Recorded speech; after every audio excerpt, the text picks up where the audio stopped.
Assalamualaikum warahmatullahi wabarakatuh. Perkenalkan, nama saya Muhammad Thorik Wajaidi, nomor stambuk 19030221 dari STIMIK Bunia Mulia Palu. Untuk video kali ini, di sini saya membuat video untuk menyelesaikan tugas UTS dari mata kuliah Rekayasa Perangkat Lunak.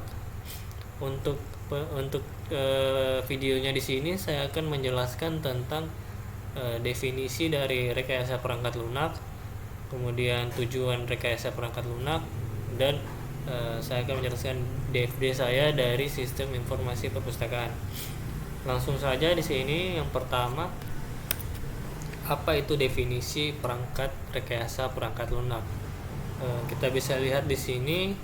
Definisinya yaitu perangkat lunak atau biasa disingkat dengan RPL adalah salah satu bidang profesi dan juga mata pelajaran yang mempelajari tentang pengembangan perangkat-perangkat lunak, termasuk dalam hal pembuatannya, pemeliharaan, hingga manajemen organisasi dan manajemen kualitasnya. Oke, yang dimaksud di sini, jadi rekayasa perangkat lunak ini kita bisa mempelajari tentang cara-cara pembuatan dari aplikasi atau software, dari mulai metodenya, tahapan-tahapan yang dilakukan, dan juga pembuatan aplikasi pembuatan aplikasinya akan menjadi terstruktur. Jadi misal ada sebuah error terjadi pada saat perilisan aplikasi tersebut, kita bisa mulai dari awal lagi untuk melihat apa sih yang error dari aplikasinya.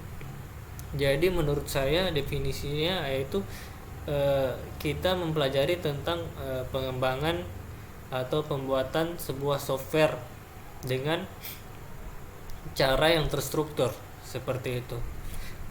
Kemudian tujuan dari rekayasa perangkat lunak ini yaitu mengembangkan perangkat lunak. Ya, seperti yang saya jelaskan tadi, mengembangkan perangkat lunak yaitu cara-cara untuk mengembangkan suatu perangkat lunak, dari mulai metodenya, tahapan-tahapan yang dilakukan. Kemudian memperbarui fungsi. Jadi di sini yang dimaksud dengan memperbarui fungsi yaitu kita memperbarui fungsi-fungsi dari aplikasi yang sudah ada.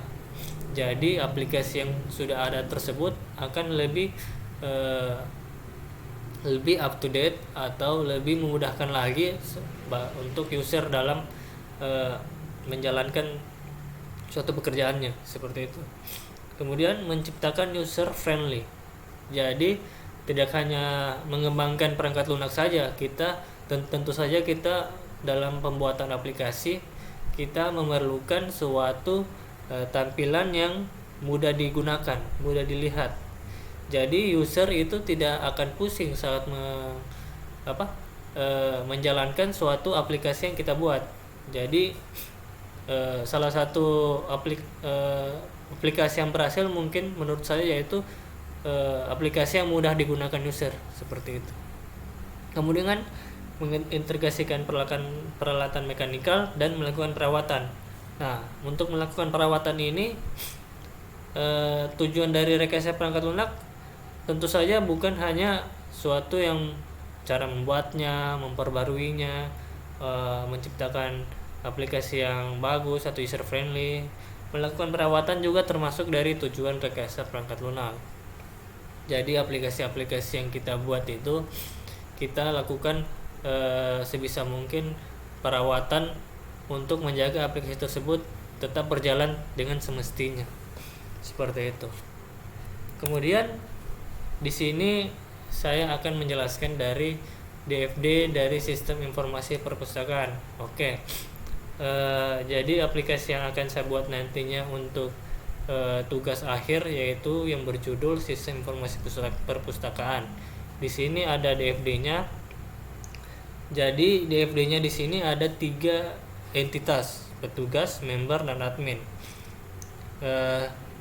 Member ini bisa melihat data buku, informasi pengembalian, dan profil member. Kemudian petugas bisa melihat juga data buku, data anggota, informasi peminjaman, dan melakukan transaksi peminjaman buku.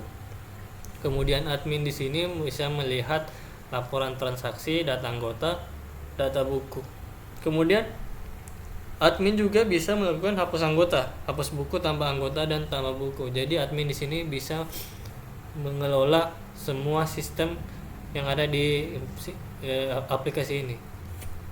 Kemudian untuk lebih jelasnya di sini ada DFD level 1-nya, yaitu admin bisa melakukan login, petugas juga, dan member juga sesuai dengan akses levelnya. Kemudian admin di sini bisa menginputkan buku, data buku akan masuk ke database, kemudian informasi buku bisa dilihat ke petugas dan juga member. Jadi admin yang menginputkan buku. Kemudian admin juga yang tambah member atau tambah anggota ini. Kemudian daftar membernya akan disimpan di database, kemudian informasinya akan dilihat oleh petugas dan juga akan dilihat oleh petugas. Kemudian admin, kemudian petugas di sini bisa melakukan transaksi peminjaman. Setelah itu transaksi itu akan bisa dilihat oleh member. Jadi member di sini bisa melihat kapan tanggal pengembalian suatu buku yang mereka pinjam, seperti itu. Mungkin sampai sini saja penjelasan yang bisa saya sampaikan. Lebih dan kurangnya mohon maaf. Wassalamualaikum warahmatullahi wabarakatuh.